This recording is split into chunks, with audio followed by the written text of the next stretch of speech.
This show is intended for mature audiences only. Is this Nintendo's property they're trying to sell? Oh my. Viewer discretion is advised. Hello humans, and welcome to another episode of Gen X Gamer. That's right, the video game show that is not hosted by an annoying e-beggar. There are no Patreons, no Super Chats. That's right, we just talk about the games we love and how fun it is to hoard them, and maybe a topic here or there. Now, with that said, let's get ready for the show. On today's episode...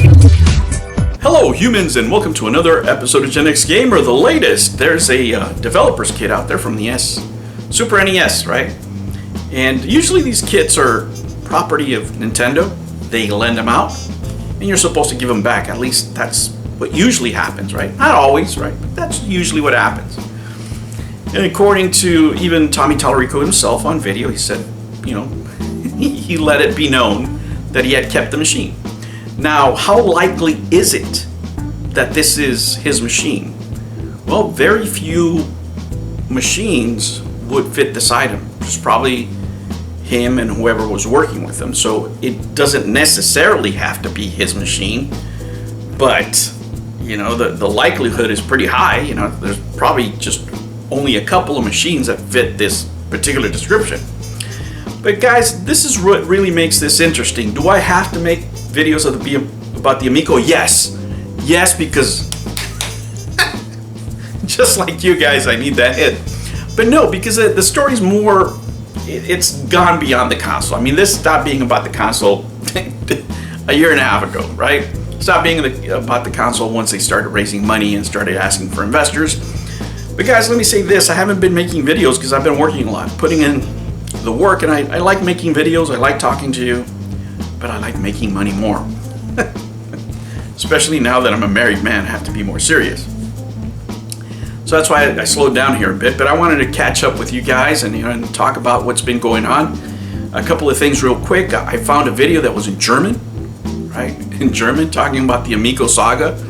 It just popped up on my feed out of nowhere. And I'll leave a link in the description. You guys can go check it out. The only reason I clicked on it, it said Amico, and then, you know, how videos play, I saw Tony there, and I was like, what is this about? I thought maybe he had done an interview in German or something. But no, I mean, I can't understand a lick, but it doesn't seem positive. Let me just say that. Okay. The next thing that happened, it looks like the Amico Forever podcast had a come to Jesus meeting when it comes to people asking for their money and what have you. You know, I try not to mention them, you know, usually because, you know, let's face it, they already have a hard enough time. And let me tell you this, guys, and I truly believe this. I don't believe that it's a better community without people supporting the Amico out there, right? We can agree to disagree, and I think a lot of the enjoyment used to come, right, before you guys started going nuts on each other, used to come by the back and forth of the videos, right? But that's no longer the case. You know, we have a vacuum of information. So I try not to mention them specifically because I don't want them to give them a hard time. We need at least one show left, right? We need a couple of Amico supporters. Look at everybody that we lost already. You know, I mean, it's not better without OEB Pete. I don't care what you guys say. You know, watching OEB Pete on one day and watching, you know, Darius or anybody else react the next day was great, right? I miss those days, you know. I miss having that kind of free time. But I don't now. So, yeah, I mean, you know, hopefully, you know, they keep on going and you guys, now that they had their come to Jesus moment, you know, or take it easier on them.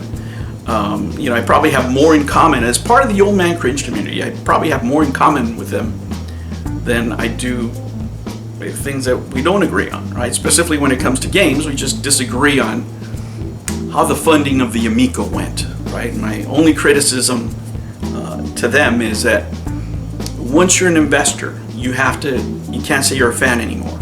Right? You still might be a fan within your heart, right? But you have to let the public know that you're an investor every single time. That's the reason I put this is not financial advice. And it's because I own stock in all the major companies. I own stock in Microsoft and Nintendo, you know, and Sony. So every time you guys buy a video game, I want to say thank you, because you are contributing to my retirement. You guys have the right to know that I'm a shill, right? Absolutely. So that really is my only disagreement with him,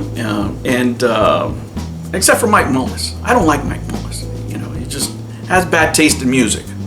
I'll leave it at that. That'll be the nicest thing I have to say about that gentleman. Anyway, let me get back to this story here, which is quite interesting, guys. What interests me about the story is that, let's say if it was true, right? Let's just say it was true, you know, and Tommy's out there selling his property. Let me tell you, as a game hoarder, which he seems to be, by the way, he kept his games. As a fellow game hoarder, I find it very hard to sell anything, you know. I sell duplicates, you know, I sell games that I just came across and I didn't really want, those kind of things. But an item like that, I find it hard to believe that he would part with something like that.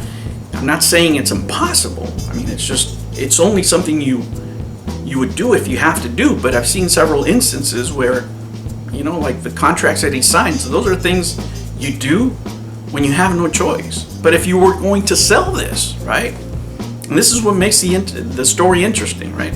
If you were going to sell this, why not sign it? Why not sign it by the team? You know, why not get people that know you? I mean, at this point, I mean, does anybody really want to say I know this guy? You know, like, you know, the rep has been damaged a little bit, right? Those $19 million or $17 million, whatever the hell it was, made their mark after not producing anything, right? And the other thing is that you guys give them a hard time for not talking to Tommy about the Amico when they talk to him, right? But I mean, guys, be realistic, right? I mean, you can bring it up once, but you can't talk about it all the time. I mean, are you seriously going to go to somebody and say, hey, you know what I want to talk about? Your biggest failure. It's like when you have that friend, you know, like, I don't know if you ever have this friend, like you did something stupid when you were drunk. Like we all have, right? And then every time he sees you, right, and you're on Friends, that's all he wants to talk about. Doesn't want to talk about anything else, right? We've all been there. Hey, remember that one time in Bangkok where, whoa. So I don't think he wants to talk much about that. But I think the most interesting story, if true, guys, if true, geez, I mean, if you got to this point, if he's really in dire straits, and, you know, I don't wish anybody ill. I mean, I hope he's not in dire straits, but the investors are in dire straits, and I don't wish them to be in dire straits. But if you raise that much money and you absolutely blew it, and this is what I want you to think about, okay? Not only the fact that you know, investors and everybody else, right? The investors, the only recourse they have is to go after Republic, right? And try to find something they did wrong in this investment, right? Is it worth hiring a lawyer? Or is it worth, you know, for $1,000, you know, hiring a $3,000 retainer?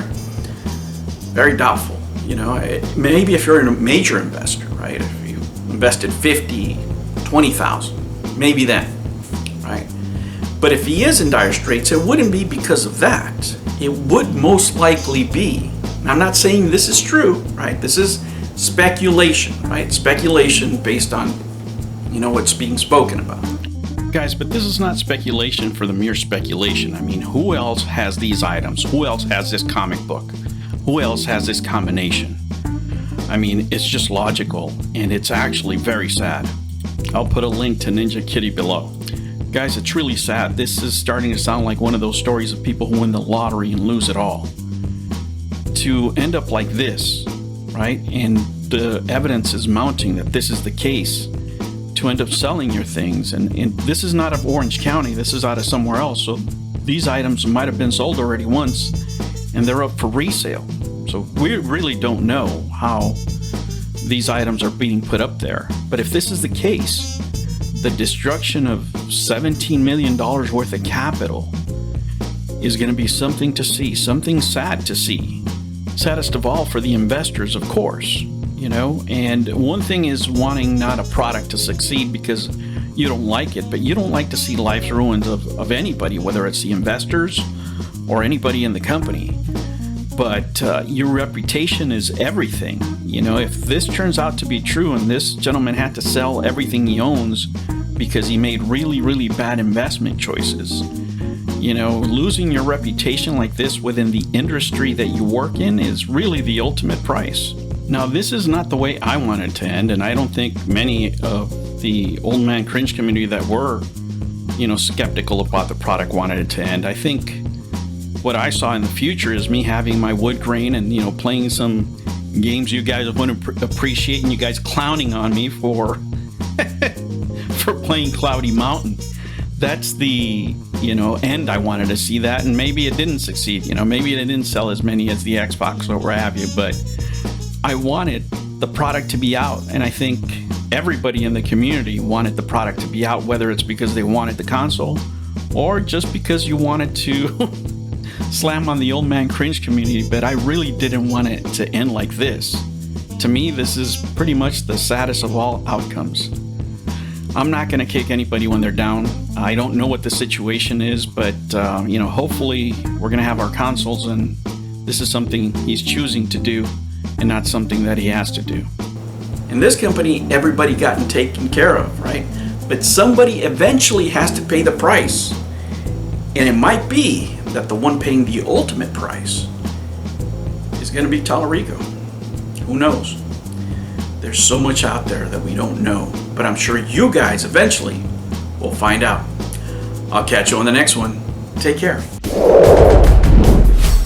New videos every Monday and Sunday. Thank you for joining me on another episode of the Gen X Gamer. Remember to like and subscribe, click that notification bell, and remember, never ever be afraid to be happy. I'll catch you on the next one. Take care.